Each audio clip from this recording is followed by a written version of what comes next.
Hello বন্ধুরা, আমি Shubhajit and welcome to the new episode of my channel. তো আপনারা অনেকেই জানেন যে কিছুদিন আগে অভিনেতা অঞ্জন দত্ত তিনি ফেসবুকে একটা পোস্ট করেন এবং সেই পোস্টে তিনি বেশ কয়েকজন ইউটিউবারকে তাদের সম্বন্ধে একটু বিরূপ মন্তব্য করেন, যেটা পরবর্তীকালে ইউটিউবাররা তার সমালোচনা করে। ইউটিউবারদের যে কমিউনিটি আছে সেই কমিউনিটি থেকে বহু লোক তার সমালোচনা করে, আমিও তার সমালোচনা করে কয়েকটা পোস্ট করেছিলাম।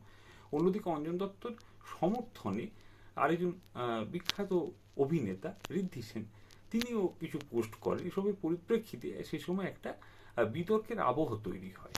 তো এরপরে আমি যে পোস্টগুলো করেছিলাম সেগুলো আমার যে সমস্ত অনুরাগীরা আছেন, যারা আমার চ্যানেল দেখেন বা শোনেন, তারা কিন্তু সেগুলো দেখেন এবং দেখার পরে যে রিয়াকশান দেন সেটা হচ্ছে মোটামুটিভাবে এরকম যে হ্যাঁ, অঞ্জন দত্ত কিছু জিনিস নিয়ে আপনারা বলেছেন, ঠিকই আছে, কিন্তু সামগ্রিকভাবে অঞ্জন দত্তকে একবার পর্যালোচনা করুন অন্তত আপনার মতো করে, যাতে ভালো এবং মন্দ দুটো জিনিসই একসাথে ফুটে ওঠে। অঞ্জন দত্ত সত্যি কথা বলতে কি এই ধরুন বাংলা গানের জগৎ, অভিনয়ের জগৎ বা সিনেমার জগৎ, সেখানে তার সত্যি কথা ভূমিকাটা কি, হ্যাঁ, সেইটা যেন একটু উঠে আসে। কারণ নইলে ব্যাপারটা এমন যেন দেখাচ্ছে যে আমরা শুধুমাত্র অঞ্জন দত্ত সমালোচনাই করছি।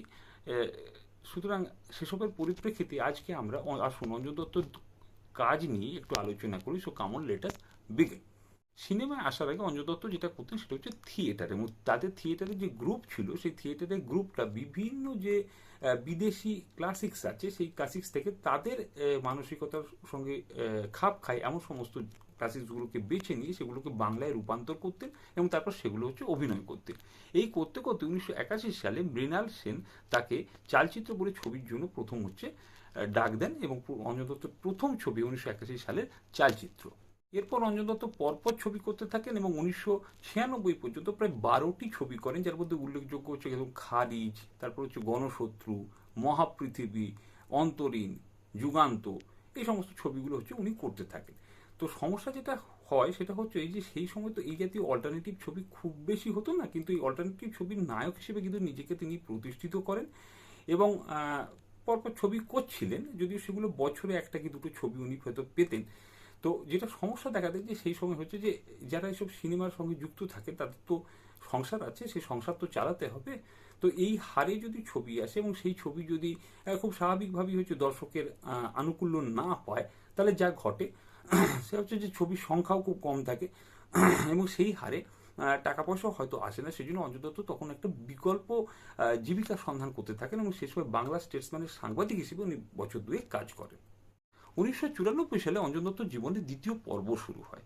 তো সেই সময় কি হয়েছিল যে বাংলা গানের জগতে একটা পরিবর্তন আসে এবং এই পরিবর্তনে দুজন প্রধান যারা মানে নেতা ছিলেন তারা হলেন, একজন হচ্ছে নচিকেতা চক্রবর্তী এবং অন্যজন হচ্ছেন সুমন চট্টোপাধ্যায়। এরা যেটা করলেন সেটা হচ্ছে যে আগে গান মানে কি ছিল, যে প্রচুর ইনস্ট্রুমেন্ট, হারমোনিয়াম বাজাচ্ছে, তবলা বাজাচ্ছে, আনাতানা অনেক কিছু বাজাচ্ছে, গানটা লেখা খুব মানে ভালোভাবে, এবং সেই গানটা পরিবেশনের ভঙ্গি সময়েও যিনি পরিবেশন করছেন তার গায়কী ব্যাপারে তিনি যত্নশীল, এ সমস্ত নানান ব্যাপার ছিল। তো এরা যেটা করলেন সেটা হচ্ছে একটা সহজিয়া রাস্তা নিয়ে এলেন।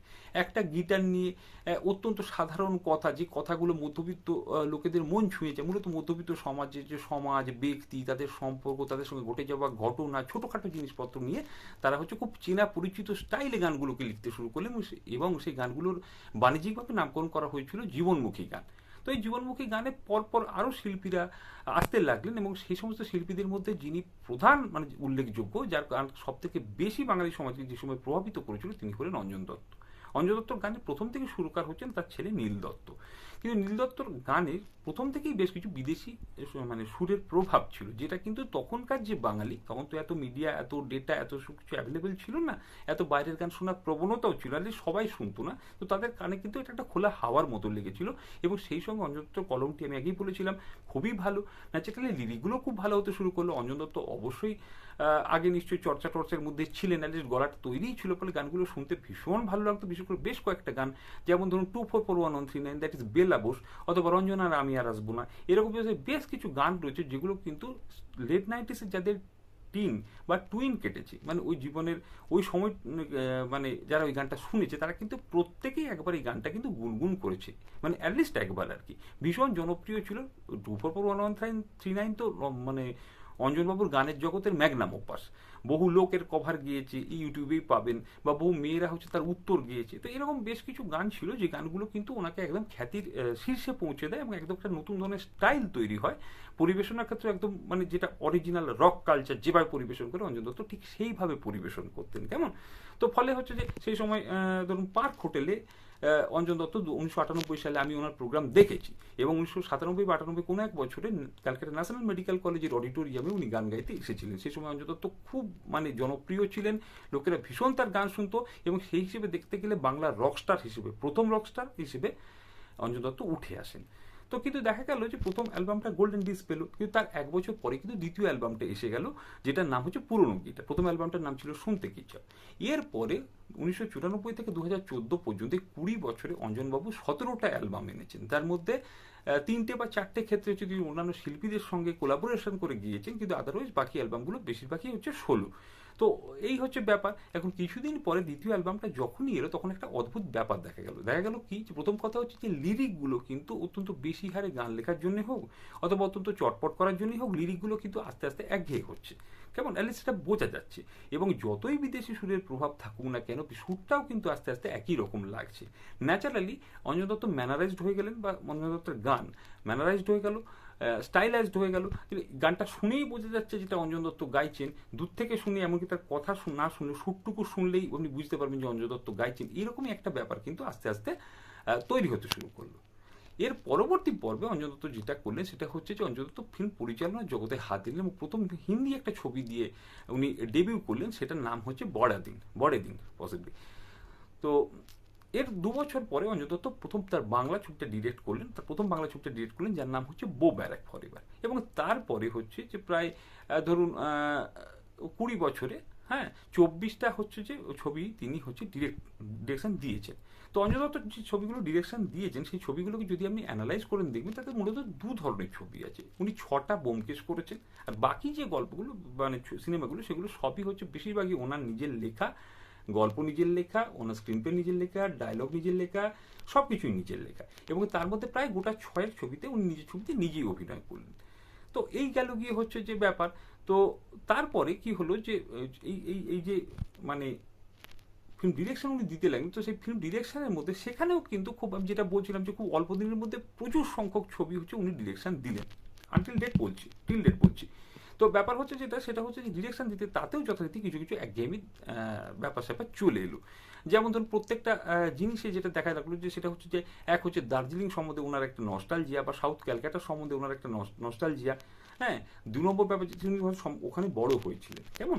2 নম্বর ব্যাপার যেটা এলো সেটা হচ্ছে যে ধরুন কলোনিয়াল হ্যাংওভারের প্রতি একটা মানে টান, সেটা সব ছবিতে বোঝা যেতে লাগলো। প্লাস মানুষ এবং সমাজ সম্বন্ধে ওনার হতাশার যে দৃষ্টিভঙ্গি সেটাও কিন্তু বেশিরভাগ ছবিতে হচ্ছে পরিস্ফুট হতে লাগলো। এবার ছবিগুলো যেহেতু পরপর দ্রুত হতে লাগলো, তারপর কেমন একটা যেন মনে হলো যে ব্যোমকেশ বক্সির ছবিগুলো বাদ দিয়ে একই ছবির এক্সটেনশন বিভিন্ন পার্ট উনি বার করছেন।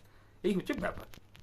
যেটা আমি বলছিলাম যে প্রথম 12টা ছবির পরে কিন্তু উনি এই দ্বিতীয় পর্বে, অর্থাৎ যখন তিনি ডিরেকশন দিচ্ছেন সেখানেও কিন্তু উনি বিভিন্ন ধরনের ছবিতে অভিনয় করেছেন, এবং নিজেরও বেশ কিছু ছবিতে অভিনয় করেছেন। সেই সময়ে মানে 2021 মানে 21-এ বলছি যে ওই ওয়েব সিরিজ এই যে ডেবিউ করলেন উনি মারা ইন দ্য হিলস, তার আগে পর্যন্ত উনি প্রায় 26টা ছবিতে অভিনয় করেছেন। মানে প্রথম 12টা ছবির সঙ্গে পরে আবার 26টা ছবি, মানে টোটাল হচ্ছে প্রায় 38টার মতো সিনেমাতে অভিনয় করেছেন। এবং ফিল্ম যেটা মানে ডিরেকশন যেটা তার সংখ্যা হচ্ছে প্রায় 24, মানে অত্যন্ত দ্রুত এসেছে। তো ফাইনাল ভার্ডিক্টে এটাই বলা যায় যে অঞ্জন দত্ত অভিনয়ের ক্ষেত্রে প্রথম যে ছবিগুলো বা পরে যে ছবিগুলো সবকিছু যদি আপনি একসাথে আলোচনা করেন, ওনার নিজের ছবি বা অন্য লোকের ছবি যাতে উনি অভিনয় করেন, একথা স্বীকার করে নিতে কোনো বাধা নেই যে অঞ্জনবাবু আমাদের মানে বাংলা ফিল্মের ক্ষেত্রে একজন স্বয়ং ইন্ডাস্ট্রি, কেমন। মানে উনি এমন একটা উচ্চতায় নিজেকে নিয়ে গেছেন, বা এখন একটা উচ্চতায় নিজেকে মানে প্রতিষ্ঠা করেছেন, যে সেটা কিন্তু একটা অ্যাক্টিং ইনস্টিটিউটের পর্যায়ে চলে গেছে। এবং বিশ্বাস করুন বা না করুন, হালে যে ওয়েব সিরিজটা এসেছে, রবীন্দ্রনাথ এখানে কখনো খেতে আসেনি, সেখানে খরাজ খাসনবিশের ভূমিকা অঞ্জন দত্ত যখন অবতীর্ণ হলেন, এবং যখন ট্রেলারেই ওনাকে দেখা গেল যে ওই ছেলেগুলোকে দিয়ে কি করে সেটা শুনলে আপনার আক্কেল গুরুম হয়ে যাবে, এই যে একটা ডায়লগ ছিল, তো সেইটা দেখে এমন একটা চমৎকার ফিলিং ছিল, যেটা অনেকটা বিক্রমের যখন টিজার রিলিজ হয়েছিল তখন কমল হাসানকে দেখে যে আনন্দটা হয়েছিল, পর্দায় দেখে যে মানে কি বলবো ভালো লেগেছিল, সেই ভালো করে ফিলিংসটা কিন্তু এলো। সুতরাং এই কথা স্বীকার করে নিতে কোনো বাধা নেই যে অঞ্জন দত্ত মহানায়ক হয়েছেন কিনা জানি না, কিন্তু আমাদের সকলেরই খুব বাড়ির কাছাকাছি পৌঁছে গেছেন। চালচিত্র ছবিটা থেকে মানে পরবর্তীকালে এই ছবিটা আমি দেখেছিলাম, তো দেখে আমার মনে হয়েছিল ওই সময়টা তো আমরা দেখেছি, ফলে ওই ওই মানে মানুষটিকে আমরা খুব ভালো, অঞ্জন দত্ত চরিত্রটা করছিলেন সেটাকে আমরা খুব ভালো করে চিনতে পেরেছিলাম এবং আমাদের মনে হচ্ছিল যে আমারই বড়দা কিংবা আমারই ছোটকা কেমন। তো মহানায়ক হয়েছেন কিনা বলতে পারবো না, কিন্তু অঞ্জন দত্ত নিঃসন্দেহে বলা যায় বাঙালি মানে বাংলা সিনেমা তথা ভারতীয় সিনেমার ক্ষেত্রে একজন অ্যাক্টিং ইনস্টিটিউট। এবার গানের ক্ষেত্রে আসুন। গানের ক্ষেত্রে যে ব্যাপার সেটা হচ্ছে যে অঞ্জন দত্ত গান, তার মধ্যে একঘেয়েমির দোষ হয়তো আছে, তার মধ্যে লিরিক হয়তো অনেকটাই একই রকম, তার শুরু হয়তো অনেকটা একই রকম, কিন্তু তারপরেও বলা যায় যে বাংলার প্রথম রকস্টার হলেন অঞ্জন দত্ত এবং বাংলার একমাত্র রকস্টার হলেন অঞ্জন দত্ত। সুতরাং এক্ষেত্রেও বাঙালি চিরকাল তার কথা মনে রাখবে। এবার ডিরেকশনের প্রসঙ্গে আসি। ডিরেকশনের প্রসঙ্গে যেটা আমাদের বলা সেটা হচ্ছে এই যে কারো কোনো একটা ব্যাপারে ন্যাক থাকতেই পারে, এরকম বহু পরিচালকের থাকে। আমি বহু লোকের কাজ দেখেছি যাদের কাজ একই ধরনের হয়, যেমন ধর নর্থ বেঙ্গল নিয়ে বলা যায়, অন্য মিডিয়ার ক্ষেত্রেও আমি বলছি যেটা, যেমন ধর সমরেশ মজুমদারের লেখা আপনি পড়বেন বেশিরভাগই কিন্তু উত্তরবঙ্গ নিয়েই লেখা, কেমন, সেটা সিনেমার ক্ষেত্রেও আছে বা অন্যান্য শিল্প মাধ্যমের ক্ষেত্রেও আছে। এটাই ছিল আমার বলার উদ্দেশ্য। তো যেটা ব্যাপার সেটা হচ্ছে যে এইসব জিনিসগুলো, যে ধরুন দার্জিলিং এর প্রতি একটা টান বা সাউথ ক্যালকাটা কালচারের প্রতি টান, কলোনিয়াল হ্যাংওভারের প্রতি টান, মানুষ জীবন সম্বন্ধে, মানুষ এবং জীবন তাকে যে আঘাত দিচ্ছে সেটা সহ্য করার পরে সমাজ সম্বন্ধে, মানুষ সম্বন্ধে, জীবন সম্বন্ধে যে হতাশার মনোভাব সেটার প্রতিফলন ছবিতে পড়া, এই সমস্ত জিনিসগুলো কিন্তু অত্যন্ত স্বাভাবিক ঘটনা। মূল সমস্যাটা হচ্ছে কোথায় জানেন, উনি 20 বছরের মধ্যে 24টা ছবি করেছেন, দেখলে দেখা যাবে যে বছরে 2-3টে করে ছবি করেছে। ন্যাচারালি কি হয়েছে যে এই যে ব্যাপারটা, সেই ব্যাপারটা কিন্তু ওভার এক্সপোজড হয়েছে এবং বারবার আসার ফলে ছবিগুলো কেমন যেন একই ছবির এক্সটেনশন বলে মনে হচ্ছে, এবং তখন ছবি যে বিষয়গত বিভিন্নতা সেটা বাদ দিয়ে এই যে ব্যাপারগুলো যেটা উনি প্রত্যেকটা ছবিতেই রাখেন সেটাই যেন আমাদের কাছে মুখ্য হয়ে উঠেছে। অঞ্জনবাবুকে আমি এটাই বলবো যে অঞ্জনবাবু দয়া করে প্রত্যেক অ্যাটলিস্ট ফিল্ম ডিরেকশনের ক্ষেত্রে, যেমন আপনি শরদিন্দু বন্দ্যোপাধ্যায়ের ব্যোমকেশকে নিয়ে কাজ করেছেন, যেমন আপনি নিজের গল্প নিজের স্ক্রিপ্ট নিয়ে কাজ করছেন, সেরকম অনুগ্রহ করে, বাংলা সাহিত্য তো অনেক বড় এবং আপনি নিঃসন্দেহে হচ্ছে যে বাংলা সাহিত্যের একজন ভালো পাঠক, তো অন্যান্য যে সমস্ত লোকেরা রয়েছে তাদের গল্প বা বিদেশি ক্লাসিক যেটা আপনি মার্ডার্স ইন দ্য হিলসের ক্ষেত্রে করলেন, এরকম বিভিন্ন ধরনের কাজ করুন এবং বিশেষ করে নিজের যখন কাজ, নিজের যে ডিরেকশন দেওয়া ছবি তাতে অনুগ্রহ করে অ্যাক্টিংয়ে একটুখানি বিভিন্নতা আনুন, অ্যাক্টিংয়ে একটু ভ্যারিয়েশন আনুন।